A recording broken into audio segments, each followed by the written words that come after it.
अभी हाल ही में प्रधानमंत्री नरेंद्र मोदी जी के द्वारा नालंदा विश्वविद्यालय के कैंपस का उद्घाटन किया गया है, जिससे कहीं ना कहीं हम सभी देशवासी गौरवान्वित महसूस कर रहे हैं। 800 साल बाद नालंदा विश्वविद्यालय की वापसी हम लोगों के लिए हर्ष का विषय है। मित्रों, नालंदा विश्वविद्यालय पर प्रहार करने वाला व्यक्ति बख्तियार खिलजी था। यह कहा जाता है कि जब बख्तियार खिलजी बीमार पड़ा तो उसने काफी हकीमों का इलाज करवाया, काफी हकीमों से अपना इलाज करवाया था, पर उसको कोई आराम नहीं मिला।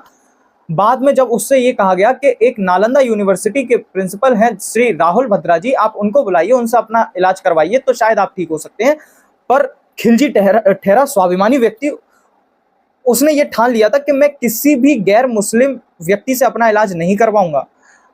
लेकिन बाद में जब उसको समझाया गया तो वो मान गया और वो राम भद्रा से मिलने के लिए तैयार हो गया। पर राम भद्रा से जब वो मिला तो उसने शर्त रखी कि आप मुझे बिना दवा के ठीक करेंगे, मैं आपकी दी हुई कोई दवा का सेवन नहीं करूंगा। तो राम भद्रा जी ने कहा कि ठीक है, आप मेरे दी हुई किसी भी दवा का सेवन मत करिए, पर आपको मैं एक कुरान दे रहा हूं, आप उस कुरान का अध्ययन कर लीजिए, आपको आराम मिलने लगेगा। तो खिलजी ने उसके कहे अनुसार उस कुरान का अध्ययन करना शुरू कर दिया और वो धीरे धीरे ठीक भी हो गया। बाद में जब राहुल भद्रा जी से पूछा गया कि ऐसा कैसे हुआ, तो उन्होंने कहा कि इस कुरान पर के पेज पे, इस कुरान के पन्नों पर दवा लगा दी गई थी, जिससे जब वो कुरान पढ़ता था तो उसको उस दवा का असर हुआ, धीरे धीरे वो ठीक हो गया।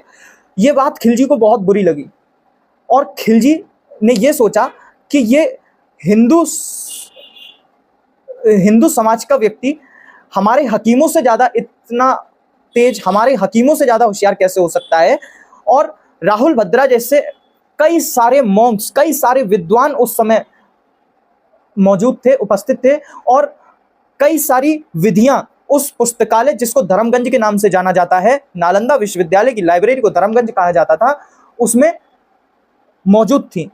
बख्तियार खिलजी ने सोचा कि हम इस नालंदा विश्वविद्यालय के पुस्तकालय को खत्म कर देंगे, जिससे कि इनका ज्ञानवर्धन वहीं के वहीं रुक जाएगा। उसने प्रहार किया और नालंदा विश्वविद्यालय की लाइब्रेरी धर्मगंज को जला दिया। सुनते हैं कि जब लाइब्रेरी जल रही थी तो उसकी 3 महीने तक लपटें शांत नहीं हुई थी। 6 महीने तक वो लाइब्रेरी जलती रही। मित्रों, ऑक्सफोर्ड यूनिवर्सिटी दुनिया की सबसे बड़ी यूनिवर्सिटी मानी जाती है, सबसे पुरानी यूनिवर्सिटी मानी जाती है। क्या आपको पता है कि नालंदा विश्वविद्यालय 500 साल पुराना, ऑक्सफोर्ड यूनिवर्सिटी से भी 500 साल पुराना विश्वविद्यालय था। उसको खत्म करने का कार्य बख्तियार खिलजी ने किया था। आज कहीं ना कहीं हमारे लिए हर्ष का, गौरव का विषय है जो नालंदा विश्वविद्यालय की पुनः वापसी हुई है। उम्मीद करते हैं कि भारत फिर से नई तरक्की की राह पर चलेगा और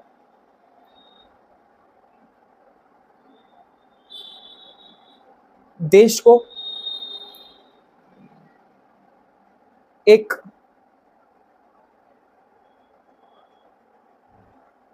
बहुत बड़ी धरोहर दोबारा मिलने जा रही है। इसके लिए मैं सभी लोगों का साधुवाद करता हूं।